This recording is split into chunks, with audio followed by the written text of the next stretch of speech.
한국은행이 금리를 내리고 싶어도 못 내리는 날이 있습니다. 그 결정권이 사실 서울이 아니라 호르무즈 해협에 있을 때입니다. 이게 무슨 뜻인지 오늘 하나씩 풀어보겠습니다. 며칠 전 브렌트유가 3주 만에 처음으로 배럴당 110달러를 넘어섰습니다. 백악관이 이란과의 협상에서 레드라인을 재확인하면서 핵 협상 전망이 어두워졌고 그 불확실성이 고스란히 유가에 반영된 거죠. 이란 핵 협상이 틀어지면 이란산 원유 수출이 제한되고 호르무즈 해협 봉쇄 가능성까지 거론되니까요. 호르무즈 해협은 전 세계 해상 원유 운송량의 약 20%가 통과하는 길목이거든요. 여기가 막히면 글로벌 원유 공급에 즉각적인 충격이 옵니다. 그런데 이 뉴스를 듣고 유가 올랐네, 주유비 좀 더 내겠구나 정도로 넘기시는 분이 많을 겁니다. 하지만 한국 경제에서 유가 상승이 의미하는 건 주유비 수준을 훨씬 넘어서는 문제입니다. 유가가 오르면 여러분의 대출이자, 전세이자, 국가 경제 전체의 금리 경로가 함께 흔들리거든요. 왜 그런지 이해하려면 먼저 한국이라는 나라의 에너지 구조를 정확히 알아야 합니다. 한국은 1차 에너지 소비의 약 97%를 수입에 의존합니다. 에너지 자급률이 약 3%에 불과한 거죠. 사실상 원유 전량을 해외에서 사온다는 뜻이에요. 그런데 이 수치가 단순히 우리가 석유를 많이 쓴다는 통계 정보로 그치지 않습니다. 이건 국제 유가가 변동할 때 그 충격을 국내에서 흡수할 완충 장치가 거의 없다는 의미이기도 하거든요. 미국이나 노르웨이 같은 에너지 자급국은 유가가 올라도 국내 에너지 산업 소득이 함께 늘어나면서 어느 정도 상쇄가 됩니다. 캐나다의 경우를 보면 마크 카니 총리가 유가 상승으로 인한 세수 증가분을 주요 수출 프로젝트 건설에 투입하겠다고 발표했을 정도입니다. 유가가 오르면 오히려 재정이 좋아지는 나라가 있는 거예요. 그런데 한국은 정반대입니다. 유가가 오르면 수입 비용이 그대로 국내 가격에 전가되고 이걸 막을 국내 생산 여력이 전혀 없는 셈이죠. 더 주목할 점이 있습니다. 한국의 수년료 수입 규모는 GDP의 약 6.5% 수준인데 이 비율이 일본의 3.1%, 대만의 4.2%보다도 높습니다. OECD 국가 중 경제 원유 의존도에서 한국이 1위를 기록할 정도거든요. 게다가 중동산 원유 의존도도 다시 올라가고 있습니다. 2016년에 86%였던 중동산 원유 비중을 이란산 수입을 줄이면서 59%까지 낮췄었는데 2022년 러시아 우크라이나 전쟁으로 러시아산 원유가 제재 대상이 되면서 다시 중동 의존도가 올라갔고 2023년과 2024년에는 70%를 도전 넘겼습니다.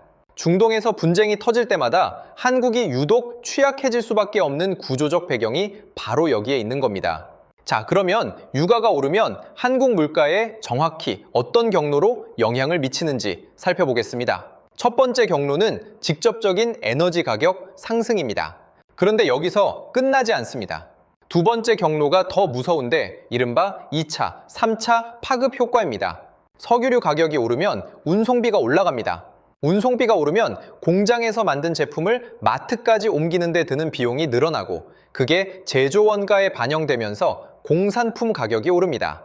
농산물과 식료품도 마찬가지예요. 비닐하우스 난방비, 어선 유류비, 축산사료 운반비가 다 석유 가격에 연동되어 있거든요. 결국 소비자 물가지수 전반이 밀려 올라가게 되는 거죠. 석유류 가격 상승이 근원 물가, 즉 에너지와 식품을 제외한 물가까지 밀어 올리는 경향이 있다는 게 바로 이런 메커니즘 때문입니다. 그런데 여기서 한 가지 더 악순환을 만드는 채널이 있습니다. 원화 약세라는 이중 증폭 채널이죠. 중동에서 지정학적 위기가 고조되면 글로벌 자본은 위험 자산에서 빠져나와 달러나 금 같은 안전 자산으로 이동합니다. 이때 한국 원화는 신흥국 통화 중에서도 위험 회피 환경에 특히 취약한 편이에요. 유가 급등으로 경상수지 악화 우려가 커지면 외국인 자본이 빠져나가고 그러면 원화 가치가 떨어지죠. 문제는요, 원유를 달러로 결제한다는 겁니다. 국제 유가가 달러 기준으로 오른 데다 원화 환율까지 약세로 가면 원화 기준 수입 가격은 2배로 뛰는 셈이에요. 달러 가격 상승과 환율 약세가 동시에 수입 물가를 밀어 올리는 이중 구조가 작동하는 거죠. 이게 바로 에너지 수입국이 감수해야 할 구조적 취약성입니다. 이렇게 물가가 불안해지면 한국은행은 어떤 상황에 놓이게 될까요? 한국은행의 통화정책 목표는 소비자 물가 상승률 2%입니다. 허용 밴드가 플러스 마이너스 1%포인트이니까 물가가 3%를 넘어서면 목표 밴드 상단을 이탈하게 되는 거죠. 유가 급등이 물가를 이 밴드 밖으로 밀어내면 한국은행으로서는 금리를 내리기가 극히 어려워집니다. 금리를 내리면 시중 유동성이 늘어나고 대출 수요가 증가하면서 물가를 추가로 자극할 수 있거든요. 이미 유가 때문에 물가가 불안한 상황에서 금리까지 내려버리면 인플레이션 재점화 리스크가 중첩되는 겁니다. 그래서 한국은행은 유가가 불안할 때 금리를 동결하거나 심지어 올려야 하는 쪽으로 정책 무게중심을 이동할 수밖에 없는 거예요. 여기서 끝이 아닙니다. 글로벌 통화정책 동조화라는 또 하나의 제약이 걸립니다. 유가 상승은 한국만의 문제가 아니라 미국과 유럽의 물가도 자극하잖아요. 미 연준이 유가 영향으로 물가 압력을 느끼면 금리 인하를 늦추거나 동결합니다. 연준이 고금리를 유지하는데 한국은행이 먼저 금리를 내려버리면 한미 금리 차이가 벌어지면서 자본 유출과 원화 추가 약세 우려가 생기죠. 결국 한국은행은 연준의 행보를 지켜보면서 기다릴 수밖에 없는 정책 종속 상태에 놓이게 됩니다. 국제통화기금이 분석한 것처럼 에너지 수입 의존 신흥국들은 유가 충격 국면에서 성장 지원을 위한 금리 인하, 물가 안정을 위한 금리 동결이나 인상, 환율 방어를 위한 금리 인상이라는 세 가지 목표가 동시에 충돌하는 트릴레마에 직면하게 되는 겁니다. 이 구조가 얼마나 뿌리 깊은 것인지 과거 사례를 보면 더 선명해집니다. 1973년 1차 오일 쇼크 때 오펙의 원유 금수 조치로 유가가 약 4배 급등했습니다. 당시 산업화 초기였던 한국은 에너지 수입 의존도가 높아 소비자 물가가 1974년 한 해에만 약 24.3% 상승했어요. 정부는 긴축 재정과 고금리 정책을 병행할 수밖에 없었고 경기 침체와 물가 상승이 동시에 나타나는 스태그플레이션 전조 현상이 발생했습니다. 50년도 더 지난 일인데 에너지 수입 의존이라는 기본 구조는 지금과 똑같다는 게 핵심이죠. 2008년에도 같은 일이 벌어졌습니다. 그해 7월 국제 유가가 사상 최고치인 배럴당 147달러를 기록했고 한국 소비자 물가 상승률은 5.9%까지 치솟았습니다. 한국은행은 경기가 둔화되고 있었는데도 유가발 인플레이션 때문에 금리 인하를 미뤘어요. 결국 글로벌 금융위기가 터진 뒤에야 빠른 속도로 금리를 내렸는데 이 사례는 유가 때문에 금리 인하 타이밍이 얼마나 지연될 수 있는지를 보여주는 전형적인 케이스인 셈이에요. 가장 최근의 사례는 더 생생합니다. 2022년 러시아 우크라이나 전쟁이 발발하면서 유가가 배럴당 130달러대까지 급등했고 한국 소비자 물가는 2022 년 7월 6.3%를 기록했습니다. 1998년 외환위기 이후 24년 만에 최고치였죠. 한국은행은 그해 한 해에만 기준금리를 2.5%포인트나 올렸습니다. 경기를 살려야 하는 상황이었지만 물가가 저렇게 뛰는데 금리를 내릴 수는 없었던 거예요. 지정학적 충격이 에너지 가격을 끌어올리고 그게 다시 통화정책의 손발을 묶는 패턴이 반세기 동안 반복되어 온 겁니다. 그러면 이 모든 걸 관통하는 핵심 구조를 한번 정리해 보겠습니다. 인과체인이 있습니다.